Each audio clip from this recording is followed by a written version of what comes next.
అమ్మ అర్థమవుతుందా? నిన్ను కాపాడటానికి మీ తండ్రి రాడు, మీ తల్లి రాదు, మీ అన్న రాడు, లేక నీ స్నేహితుడు రాడు, నీ బంధువులు రాడు. మన మనసంతా వీళ్ళ మీదే ఉంటుంది. మన మార్గాలలో వెళుతున్నప్పుడట ప్రార్థన చేసుకుని ప్రయాణం చేస్తావు కనుక నిన్ను కాపాడటానికి నీవు ప్రార్థన చేసిన ఆ దేవుడు తన దూతలకు ఆజ్ఞాపిస్తాడట. పెడతాను, నేను పెట్టుకుంటాను. తన దూతలకు ఆజ్ఞాపిస్తాడట. దేవుని దూతలు దేవుని ఆజ్ఞ పొందుకుని మన దగ్గరకు వచ్చి మనకు ఈ అపాయం రాకుండా కాపాడతారు. అలా కాపాడేటువంటి వాళ్ళలో షడ్రకు, మెషకు, అభ్యర్థులుగా అని వారు కనపడుతున్నారు. దేవుని మీదే ఆనుకున్నారు. కులం మీద ఆనుకోలేదు, డబ్బు మీద ఆనుకోలేదు, బంధువుల మీద ఆనుకోలేదు, తోబుట్టువుల మీద ఆనుకోలేదు. వీళ్ళెవ్వరూ నన్ను రక్షించలేరు, మమ్మల్ని కాపాడలేరు.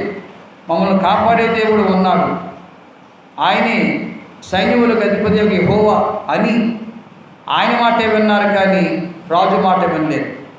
మరి మనం ఎవరి మాట వింటున్నాం?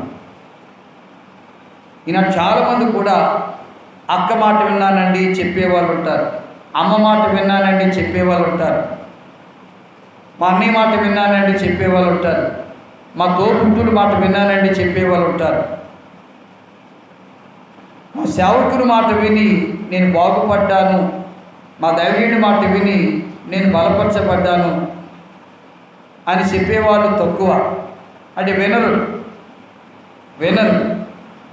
దేవుని మాట విన్నారు కనుకని షడ్రకు, మెషకు, అభ్యర్థులుగాను వారు ఆ బబులోను సామ్రాజ్యములో ఆ రాజు చేసినటువంటి ఆజ్ఞ నిబంధన ప్రకారము అగ్నిలో కాల్చబడలేదు. కానీ రారాజైన యేసయ్య తన దూతలకు ఆజ్ఞాపించాడు.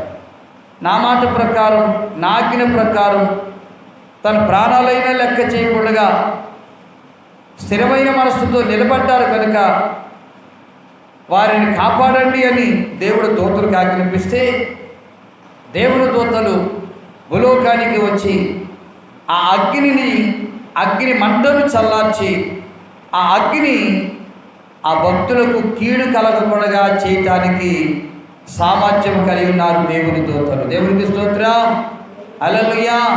అందుకే ఈ 91వ కీర్తన 11వ చరణంలో ఉన్న సత్యం ఏంటంటే, మరొకసారి చదువుకుందాం, చదవండి.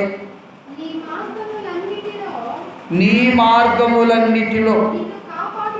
అమ్మ అర్థమవుతుందా? మౌనికి అర్థమవుతుందా? నీ మార్గము. లూదియా గారు, నీ మార్గము, నీ మార్గము. మనం అనుకోరు, నా మార్గములన్నిటిలో. దేవుడు తన దూతలకు ఆజ్ఞాపించాలంటే నా మార్గము యథార్థంగా ఉండాలి, నా ఆలోచనలు దేవునికి ఇష్టముగా ఉండాలి అనేది మనలో ఒక ప్రశ్న రావాలి. ఆ ప్రశ్న వస్తే మనలో నుంచే జవాబు వస్తుంది. అంటే మనం ఎలా నడుస్తున్నాం మనకు అర్థమవుతుంది. ఒకవేళ దేవునికి ఇష్టముగా నడవనప్పుడు మనం సరిచేసుకుని ఆయనకి ఇష్టమైన మార్గంలో నడిస్తే, చూడండి, ఒక లెక్క చేస్తున్నాం అనుకోండి, ఆ లెక్క కరెక్ట్గా రావట్లేదు అనుకోండి, ఏం చేస్తాం? దాన్ని మళ్ళీ ప్రయత్నం చేస్తాం. ఎందుకు? కరెక్ట్గా చేయటానికి. కరెక్ట్గా చేస్తే మంచి మార్కులు వస్తాయి, పాస్ మార్కులు వస్తాయి. కరెక్ట్గా చేయకపోతే ఫెయిల్ అయిపోతాం. అలాగే మన మార్గాన్ని సరిచేసుకోకపోతే పరలోకానికి వెళ్ళలేని స్థితిలోకి ఉంటాం, ఫెయిల్ అయిపోతాం. అయితే మన మార్గము దేవునికి ఇష్టముగా ఉంటే దేవుడు తన దూతలకు ఆజ్ఞాపిస్తాడు, ఏ అపాయం రాకుండా, ఏ ప్రమాదం జరగకుండా, ఏ కీడు జరగకుండా. చూడండి, ఈ దొనబండ అక్కడ వెళుతున్నప్పుడు, పరిటాలు దాటి దొనబండ వెళుతున్నప్పుడు అక్కడ పెట్రోల్ బంక్ ఉంది, యువతలో కంపెనీ కడుతున్నారు. అక్కడ చాలా యాక్సిడెంట్లు